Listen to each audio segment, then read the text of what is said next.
Hello guys, welcome to Photographics Academy. Alright, so do you always experience freezing out, freaking out, or even your Photoshop shutting down, or any software that you're actually using in your system shuts down in the process of your work? In this tutorial, I'm going to show you how you can clean up your C drive, make your system run faster, and in turn, making your Photoshop perform even better and faster as a photographer or as a system user. So in this tutorial, we're learning 3 basic things in 12 ways: how to make your Photoshop run faster, how to make your system run faster, that is how to clean up your system, and how to clean up your C drive. So without wasting your time, let's quickly get started. The first thing you need to do if you are a Photoshop user to make it run faster is unfreeze it and reduce the risk of your Photoshop shutting down. The first thing you need to do is to go to your edit right here, come to your purge and go to all. So all simply means purge all. If you do video cache, for you to just take care of video caches, which you are not using your Photoshop to do video editing unless you are, you may need to do that, but I feel that all is better because when you do all, it actually cleans up both the video cache, it cleans up the clipboard and the history. But the only issue with this is that it's irreversible. Well, is it not better to do that than to lose every single thing you've done in Photoshop? So all you need to do is come over here and press all. To tell you this cannot be undone, you say continue. So when you say continue, it purges your Photoshop and it cleanses it up. Trust me, you've just released a lot of space by just doing purge. Depending on how many years you've used this already, that purge might even take a little time before it's done. But because I do mine all the time, that is why it didn't take any time before I did my purging. So the next thing you need to do is to go to your edit, go to your preferences. So find your preferences right here and come to your scratch disk.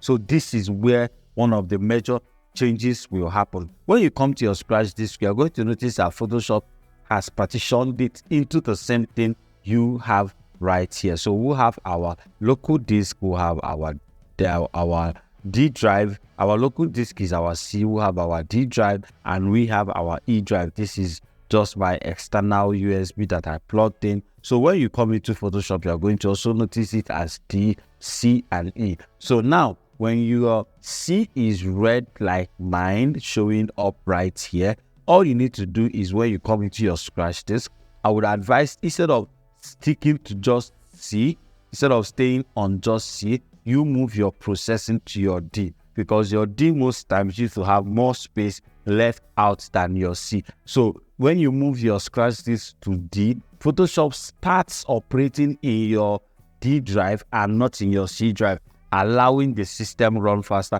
And you can even plug in an external hard disk. And once you plug in an external hard disk, it's going to appear here as number 4. So you can even change this to your external hard disk, and that will allow your system and your Photoshop work on your external hard disk, process in your external hard disk and not in your C drive or your D drive. So that being said, one of the ways you can as well, so I'm going to just stick this to D and press OK. One of the ways you can make sure that this your C drive that is red in color is no longer red or is freed out and a whole lot of things. I don't know how many years you've used yours, but trust me, what I'm going to show you right now is going to blow your mind. One of the ways to unfree your C drive or to free your C drive in order to regain space that you've lost is to come straight to your search bar over here.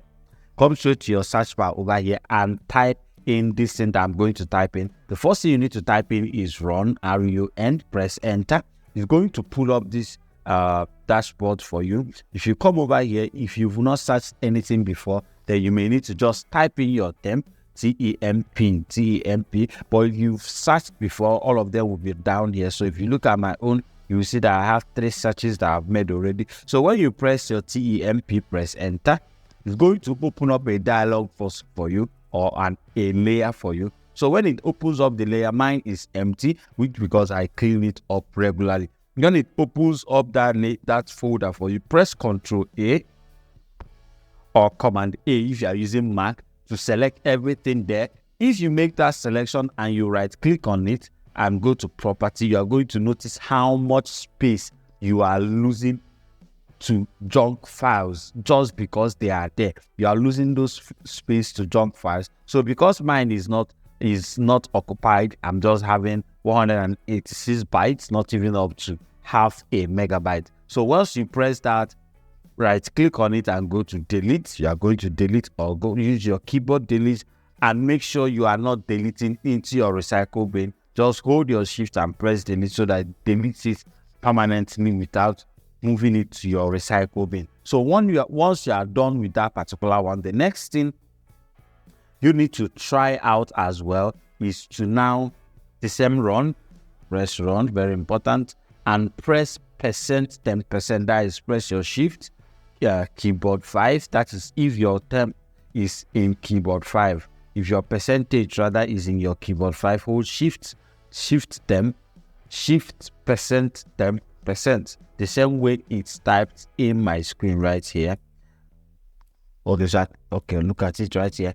%10%. Once you type that, press OK, and it's going to open up another folder for you. Look at mine. I have 356 items there already. Press Ctrl or let's see what the space is like. So go to properties, look at the space. I'm losing 475 MB, which is not significantly much to junk files. There are systems that has 74 gig in this junk file, 54 gig in this junk file. I've even seen a system that has 122 gig in this junk file. So when you are not aware that this thing is right here in your system, you keep complaining that your system is freezing out, your system is shutting down, your softwares are not functioning properly because junk files are occupying the space that the system is supposed to use and process your files. So once you have this, right click, like I said, Ctrl A, right click on anyone and come to your delete and delete it from your Photoshop. So looking at it right now, it's moving it into my recycle bin. Once this comes up, that means there are some softwares that are still using some of the folders to process. So just click on do this for all and go to skip. It's going to skip the ones that some softwares are using. Press continue, and it's going to remain just a little by the end of the day. So the next thing you need to do is to make sure that you also do one more searching, which is called prefetch. So I'm going to cancel this out, close this up, go back to my search panel and type my run. This is my run over here, and now I will just come into this place and go to prefetch. Prefetch is spelled prefetch,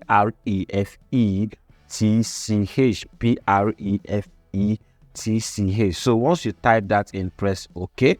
It's going to open up another folder for you. So when it opens up the folder, you just, of course, if you want to find out the property, you can just go straight to the property. So for mine, I do not have a lot of space there. I just have 4 MB, which I'm going to also clean out right now, 4 MB.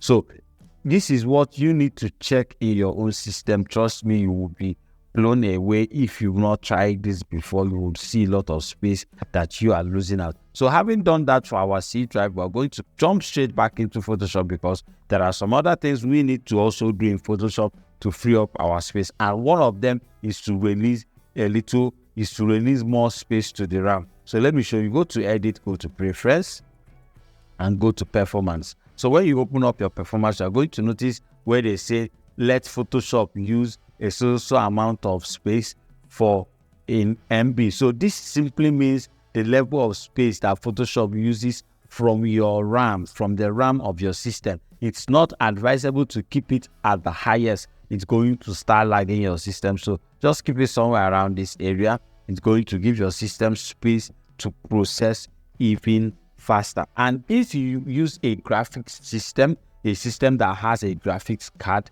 make sure that use graphics processor is turned on. So this is specifically for systems that uses a graphics card. If your system is an Intel, probably not an Nvidia, it may not this particular option may not work for it. It might tell you that graphics card is not seen. But if you are using a graphics system, make sure you turn on your use graphics processor. And once you do that, come to your history state. And now, one thing with history status is that when the number is high, it piles up a lot of junk for you. It piles up a lot of hex for you because your history state is high. So for efficiency, I would advise you stick to highest 100, just for you to have room to go back through process and be able to adjust anything you did in history without having to start afresh. And once you do that, make sure that you turn on every other thing that is turned on in front of my screen and press OK.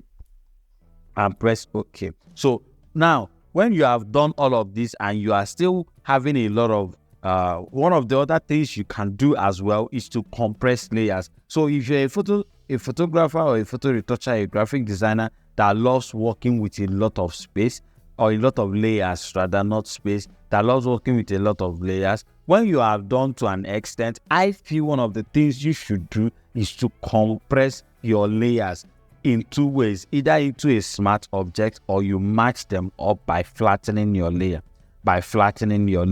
So to be on a safer side, just convert all those bunch of layers into a smart object. And to do that, you can actually just create a group for all of them. Let me just see if I can group all of this into one group. Control G. So when you create a group for all of them, it piles everything up you've done inside one group. Then right click on that group and go to convert to smart object. So you convert the group to a smart object and when you do that, what you are doing is that you are compressing everything you've done into one single layer without losing the files. Because whenever you want to make adjustment to any of those layers that you use, you can just come over to the smart subject here, click on it 2 times. It's going to open it up for you in a different document. So we have all our groups, everything we did in the group lined up here in a different document. Any adjustment we make here, after making that adjustment, we can close the group and press Ctrl S. When you press Ctrl S, it will save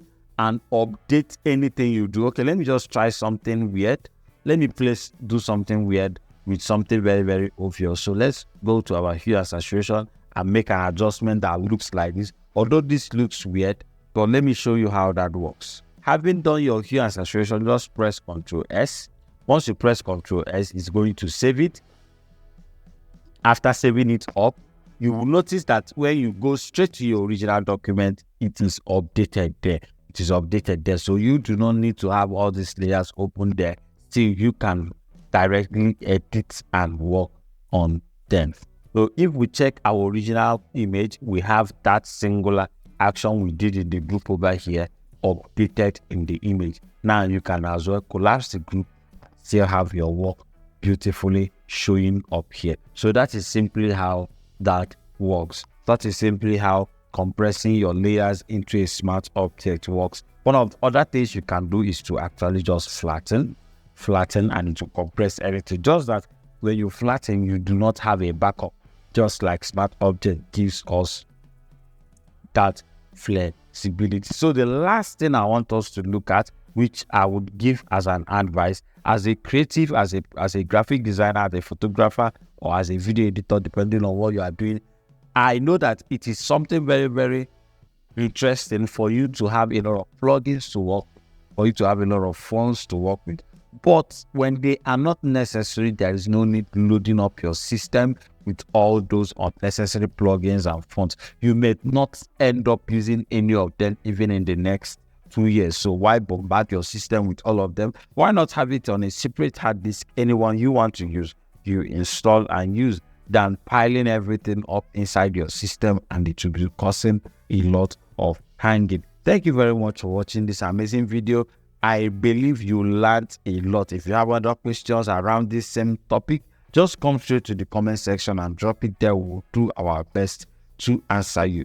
Make sure you subscribe to our YouTube channel. Click on the notification bell to get notified every single time we'll drop a new video. Until then, see you.